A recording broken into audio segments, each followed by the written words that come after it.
نو ستړي مشئ د دې مهال د مهمو خبرونو ټولګي ته ښه راغلاست. په سر کې پام وکړئ د مهمو خبرونو سرټیک. د روغتیايي سکتور ناوړه وضعیت. اوچا وایي چې افغانستان د طبي خدمتونو لپاره له 229 میلیونه ډالرو څخه ډېرې بودیجې ته اړتیا ده. طالبان او امریکایي بندیان. بایډن وایي چې د ازادۍ لپاره هیڅ هوکړه نشته.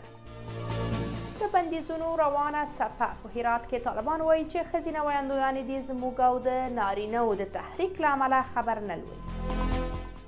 د پاکستان پوځ په بلوچستان کې د 27 وسلوالو د وژلو خبر ورکړ.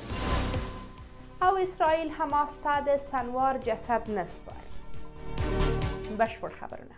د ملګرو ملتونو د بشري چارو د همغږۍ دفتر یا اوچا ویلي چې په افغانستان کې د روغتیايي خدمتونو د وړاندې کولو لپاره 209.1 میلیون ډالر بودیجې ته اړتیا ده. اوچا د سې شنبې ورځ په ایکس پاڼه کې ویلي چې د 2015 کال پر مهال به په افغانستان کې شاوخوا 14.3 میلیونه انسانان روغتیايي خدمتونو ته اړتیا ولري. د دغه سازمان په وینا ټاکل شوي چې نږدې 9.3 میلیونه کسانو ته روغتیايي مرستې وړاندې شي. نوموړي سازمان زیاته کړې چې روغتیايي مرستو ته 53 سلنه ښځې اړتیا لري او په پاتې نورو کې ماشومان او معلولیت لرونکي کسان شامل دي. د راپور پر بنسټ د 2015 کال پر مهال به په افغانستان کې 22.9 میلیونه کسان بشرپاله مرستو ته اړتیا ولري. اوچا زیاته کړې چې له اړمنو سره د مرستې لپاره 2.23 میلیارده ډالر مرستې ته اړتیا ده. یاد سازمان په 2023 کال کې له افغان ولس سره د مرستې لپاره 3.6 میلیارده ډالر بودیجې غوښتنه کړې وه چې د دې پیسو شاوخوا 40 سلنه تامین شوې ده. د امریکا ولسمشر جو بایډن د طالبانو لخوا د نیول شویو 3 امریکایانو له کورنیو سره په ټلیفوني خبرو کې ویلي چې د هغوی د ازادۍ لپاره هیڅ هوکړه نشته. سی بي اس نیوز د دوشنبې ورځ راپور ورکړی چې په دې کسانو کې رایان کوربیټ، جورج ګلزمان او محمود حبیبي شامل دي.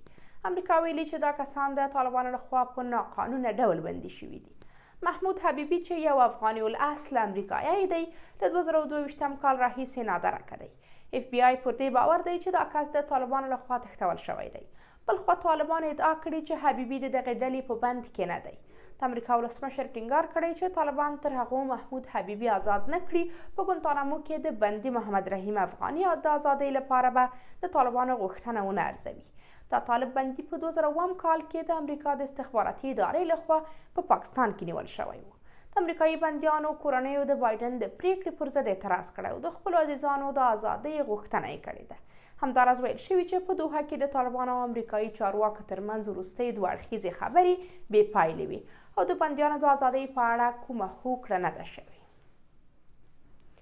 د هرات سیمه ییزې سرچینې وایي طالبانو په دغه ولایت کې سپارښتنه کړې چې ښځینه ویاندویانې دې زموږ او د نورو نارینهو د تحریک له امله د ټلویزیون پر پردو خبرونه نه لولي. سرچینو د سې شنبې ورځ 8 صبح ورځپاڼې ته منلي چې دا امر د طالبانو د امر بالمعروف او نهي عن المنکر لخوا رسنیو ته صادر شوی دی. د سرچینو په وینا د طالبانو نوموړي بنسټ ټینګار کړی چې ښځینه ویاندویانې په ټولنه کې زموږ او د نارینهو د تحریک لامل کیږي. د طالبانو د امر بالمعروف او نهي عن المنکر خبرداری ورکړی چې رسنۍ باید له دې امر څخه سرغړونه ونه کړي. طالبانو په رسمي ډول په دې هکله څه نه دي ویلي. پر هیواد د طالبانو له واکمنېدو وروسته دغې ډلې پر ښځینه خبریالانو پراخ محدودیتونه لګولي دي.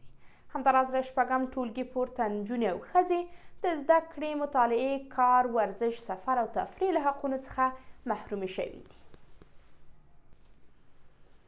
د پاکستان پوځ اعلان کړی چې امنیتي ځواکونو یې د وسلوالو پر یوه پټنځای په پوځي عملیاتو کې 27 اورپکي وژلي دي. واشنګټن پوسټ د دوشنبې ورځ راپور ورکړ چې دا عملیات د پاکستان د سویل لویدیځ په کجي سیمه کې ترسره شوی دی. د پاکستان د پوځ په خبرپاڼه کې ویل شوي چې وژل شوي کسان د امنیتي ځواکونو او ملکي وګړو پر وړاندې په ګڼو ترهګریزو فعالیتونو کې ښکېل وو.